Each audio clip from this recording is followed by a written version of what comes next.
Hello and welcome back to my channel. In today's video, we are going to be painting these gouache botanicals.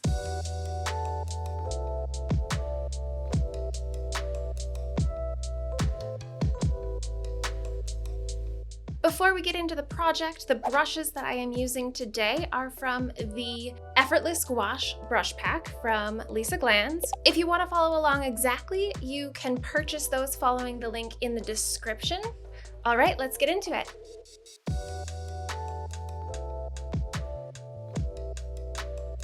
Now, when working with a brush set like this that comes with a paper texture, what I like to do is pull the folder into my iCloud or download it directly on my iPad so that I can access it within the Files app. So I swipe up on the bottom of the screen to bring up my lower taskbar, and then I drag the app that I want to use. If you use Dropbox or Google Drive, this would work the same way, and pull it into side-by-side mode. From there, I just drag and drop to bring in a new canvas into my Procreate app. Then I can close that side-by-side view. And for this, I'm working in the large size of the textured ones.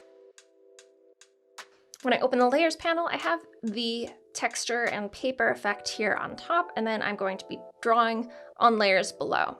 So I'm going to start off by adding 7 empty layers here. Then I'm going to rename them.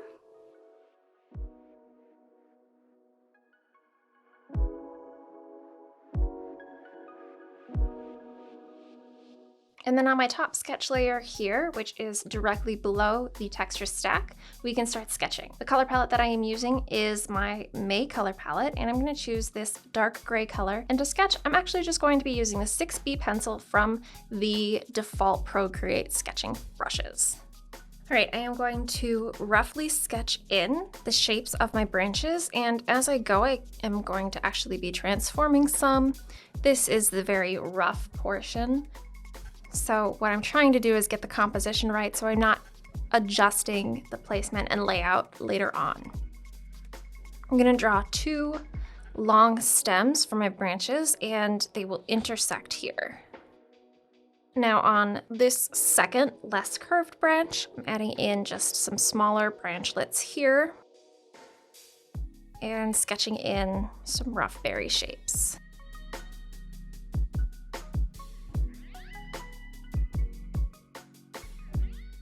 Sometimes I have a tendency to overcrowd when I draw botanicals, so I'm trying to be really conscious of that and avoid drawing too many here. Then I'm going to tilt this and draw in some leaves on this second one.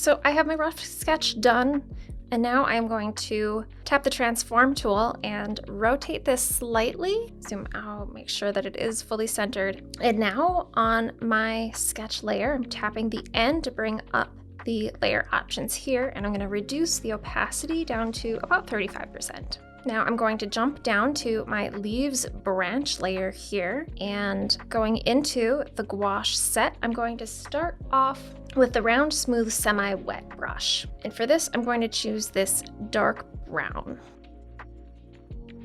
And my brush size here set to around 25%. And starting with a stem here, I'm using really relaxed strokes to paint in this stem. So it's thicker at the base of the stem, tapering it off to be much more narrow at the top.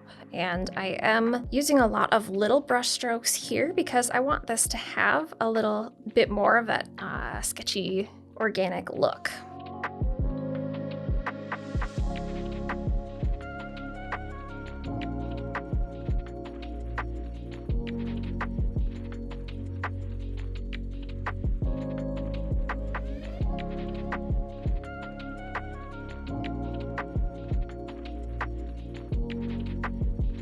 All right, now with my branch painted, I am going to be drawing in the leaves, and you'll know with my paintings, I usually like to work on a lot of separate layers, but with this, because this is more opaque paint, and because the layering of the brush strokes adds such a cool effect, I'm going to be painting this all in one layer. If you want to add in a new layer, if that's how you prefer to work, definitely feel free.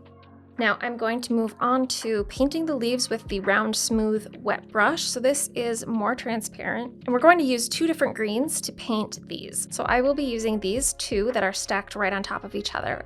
These are going to represent each side of the leaf. So I feel like it's harder to talk through, and I'll just show you what I mean. So I have my brush size here set around 27. And I'm using the pressure sensitivity here to create this nice leaf shape. So it tapers at the beginning and the end of the leaf.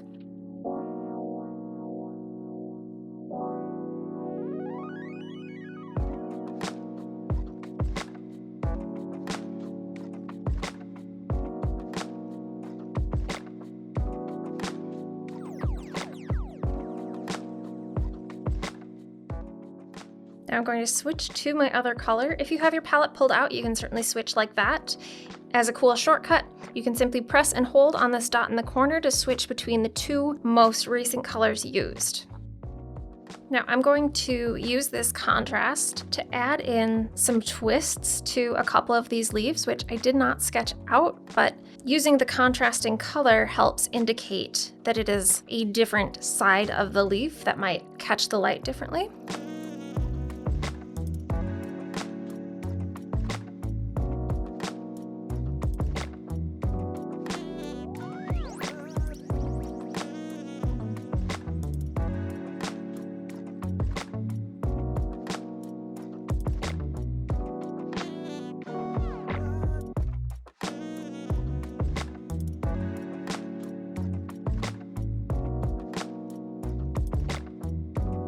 All right, so now that I have my first branch painted, we're going to add in some additional little effects. I'm gonna hide my sketch for now so that I can really see everything that I'm working on, and I'm switching to the messy semi-wet brush. With this more yellow-green, I'm going to outline any of the blue-green areas.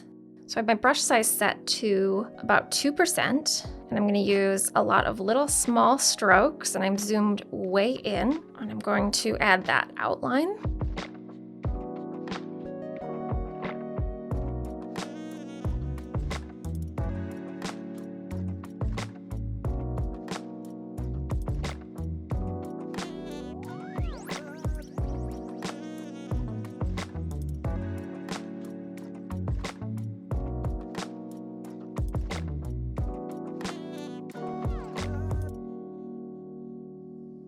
With the same brush, any places where it's a little more translucent overlapping the stem, I'm just going to make that a little more opaque so that you can't see through the leaves.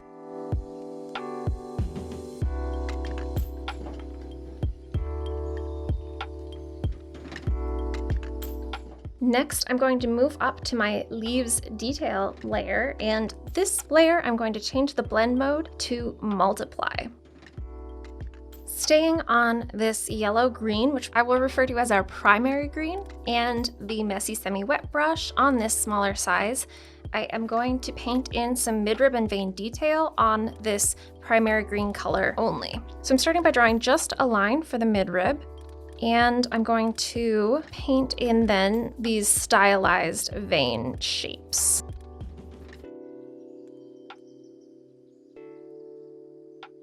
Now, for these more twisted leaves, the midrib will follow from this point through. So I'm drawing an imaginary line here to where the leaf then folds over. So you'll want to follow any curves and twists of the leaves.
All right, once the leaf vein and detail is done, still on this layer, I'm going to switch to the eraser tool, and I have the eraser set to the round, smooth, wet brush, and I'm going to decrease the size way down. And because this is a separate layer, I can erase the center of the midrib here, and it'll just erase this darker green.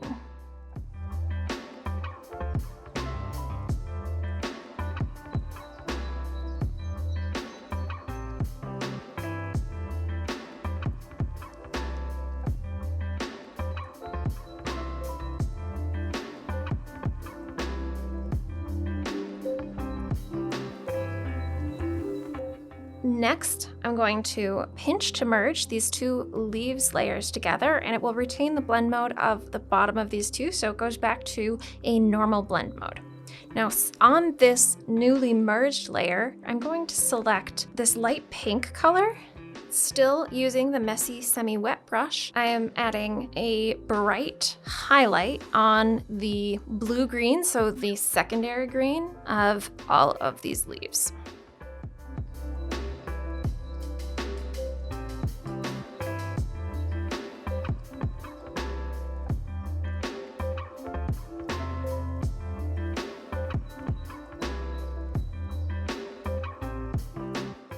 Now that that's done, I am going to turn back on my sketch layer and move on to the berries branch layer.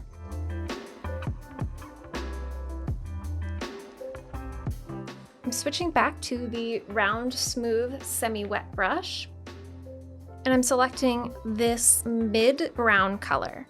Starting at the base of this stem, I'm using rather relaxed strokes and applying more pressure to get that thick and thin look from the pressure sensitivity of this brush. I'm layering several strokes here, not worrying about keeping it in one continuous brush stroke. Again, I think that this helps add to the true gouache look.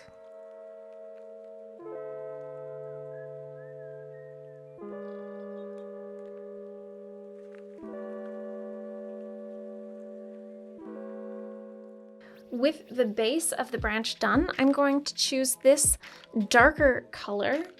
And with the round, smooth, wet brush, I'm going to paint a shadow along the stem. So I'm going to decrease my brush size way down for this, about 10% here. And I'm trying to stay mostly within the bounds of the stem.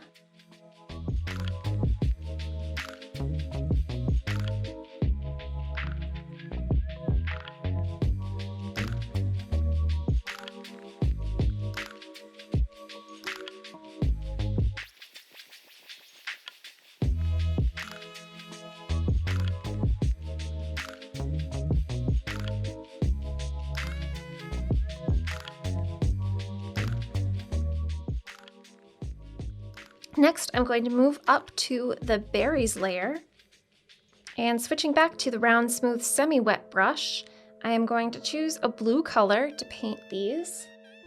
Now, one at a time, I'm just painting them in as circles, using one brush stroke for the entire berry. Once all of my berries are painted, I'm going to go ahead and turn off, or you can even delete your sketch layer. We won't need that anymore. Next, let's add some dimension to these berries with this darkest blue teal color, and still on the same layer and brush. On each berry, I'm going to color in about half of it, creating this slight concave edge at the halfway point. This curve is what helps indicate the roundness of the berry. You'll see me rotating the canvas a lot as I paint, more than I usually do, and I already rotate it quite a bit.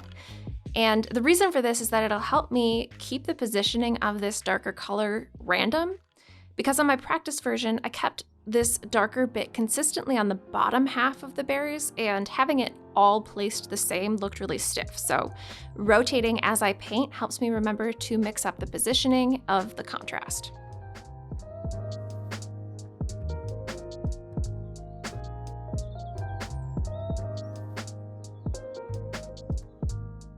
Now I'm going to switch to the round, smooth brush because I want this to be the most opaque. Sometimes with gouache or even watercolor, you'll want to use the thickest paint for the lightest colors when you're going back in on top to add some detail. So to do that, I'm choosing this super light yellowish cream color.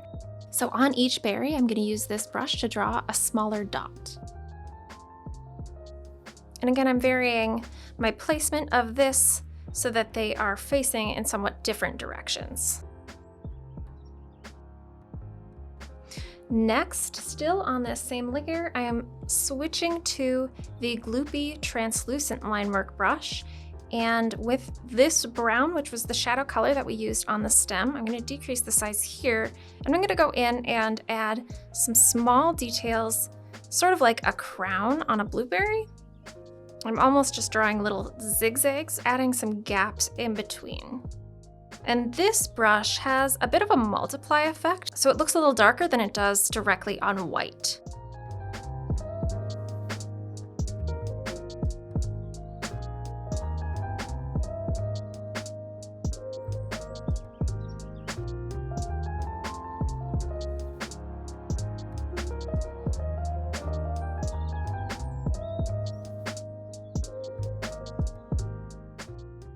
Once that's done, I'm gonna hop down to my shadow layer down here, and using this same dark gray that we sketched with, I'm gonna go ahead and reduce the layer opacity down to about 20% and change the layer blend mode to multiply.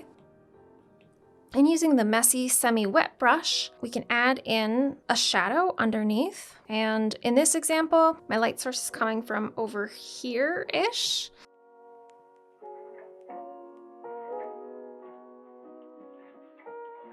Now I'm going to move up to the leaves branch layer. With the same brush and the same color, I am going to this time reduce the brush opacity down to around 10%. And then I'm going to use this to add a little bit of shadow under any place the berry branch overlaps with the leaves branch.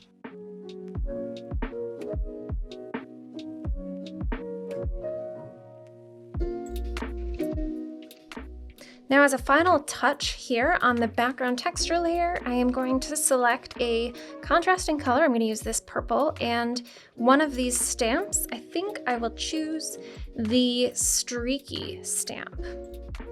I am zooming out so I can see my whole canvas, and I'm going to just tap once in the center and then reposition it a bit there. And then I'm going to reduce the layer opacity just a smidge so that it doesn't overpower the painting. And that's it, that's the finished piece.